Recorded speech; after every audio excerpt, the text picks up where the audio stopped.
Hi, yesterday I was working on fixing a vulnerability report. For you who don't know what is a vulnerability report, nowadays there is a lot of tools. You connect your source code.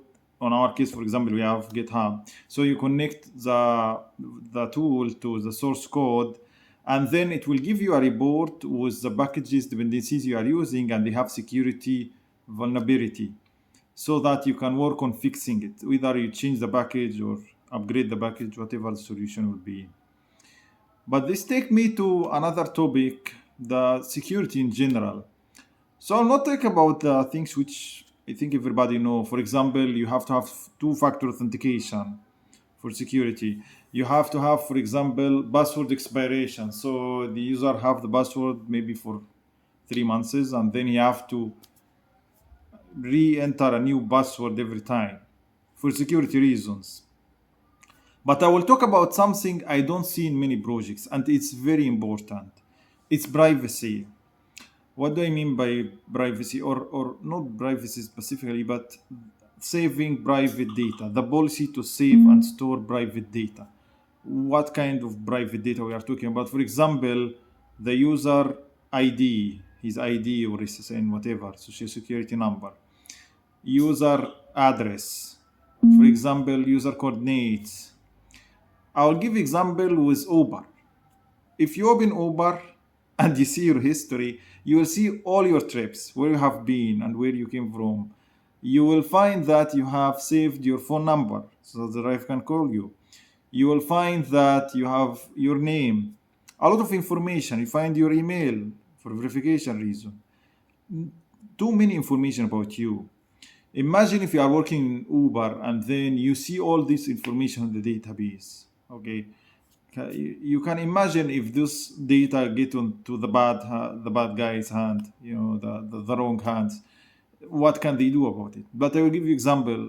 What can they do about it? For example, they can use it for social engineering. Social engineering, it's a known term in security where we fish the user, we fake the user so that we can install or set up a script to grab all his data from his machine.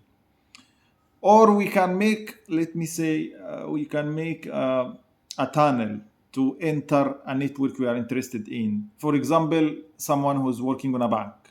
So we can attack his phone. We don't attack the bank directly, but we attack employee phone inside the bank. And then when he's in the bank, we attack the bank. Okay, that's one bad use of this data. So if I have your everything, then it's very easy to reach you. For example, we can use it so that it's very bad, but for committing crimes. Imagine in Uber, we know where you go, where you come, everything about you. So I can wait you, not me personally, I'm not a criminal, but I mean, I hope nobody have this situation, but we have enough data about you to know where you go, where you come from, and some criminal can do bad stuff with this data. And this is not just a theory, it happens using private data to commit crimes or hacking or whatever. It's not just a marketing material. It happens. So how do we protect this data? I will give the experience I had on my old project. What we had to do, we have to collect data from all databases, collect information.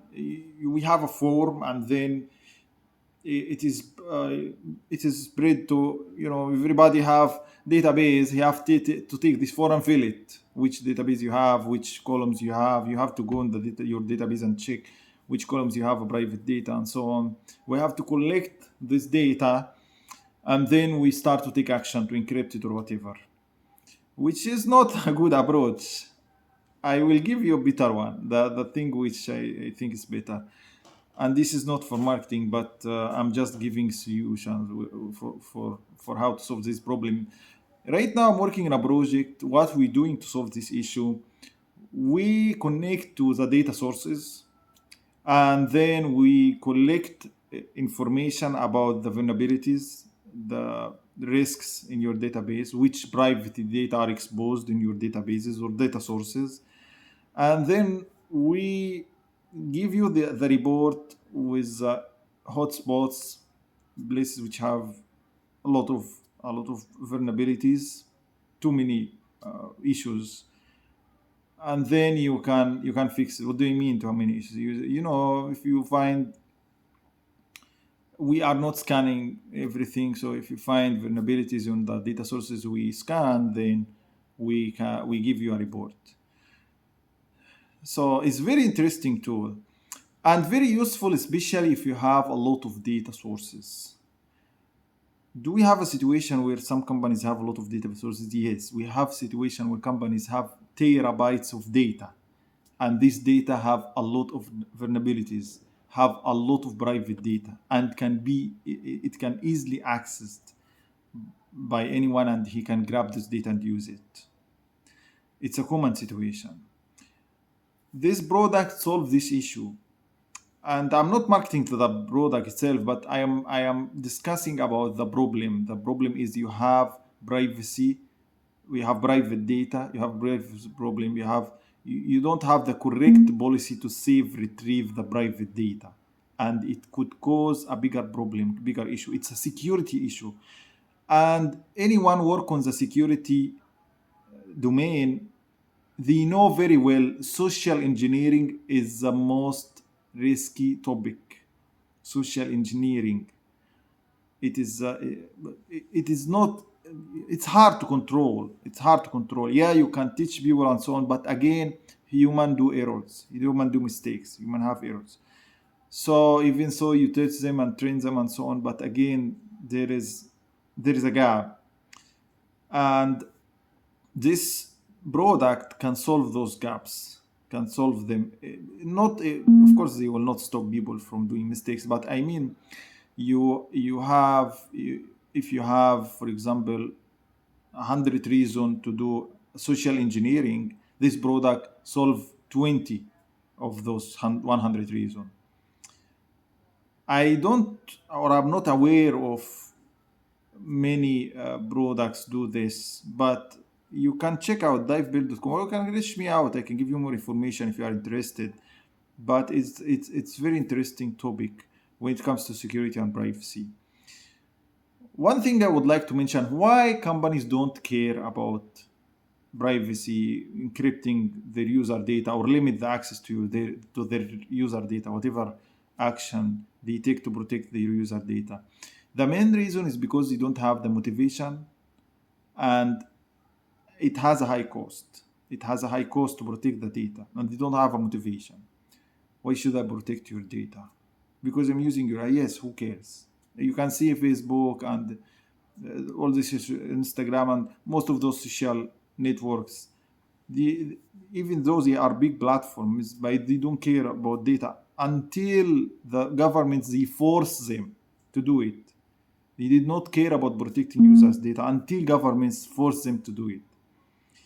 Even the experience I mentioned about the Optiva, we care about the privacy because we have forced to. We have some clients in Europe, and we have forced to encrypt the user data and do clear, to follow the policy for retrieve, save, and retain user data. And the cost was high because we have to go through a process. Every team should start to search, look, and so on, and then we have to change the code and deploy and shape, and it's not simple task. And also, when you are delivering the product, you have to consider it in the new features or fixing bugs or whatever. So the cost is high, motivation is almost, it's not there. So why should we do it? That's the reason. But because the government, they force the companies now to do it, they start to do it. And it's extremely important topic, so that this data, so that this don't come in the bad hand, on the wrong hand, and then they start to mess up with the data. Sorry, I'm long today, but yeah, but I found it's very important topic, and nobody care about it, or nobody focus on this area when it comes to security. See you tomorrow.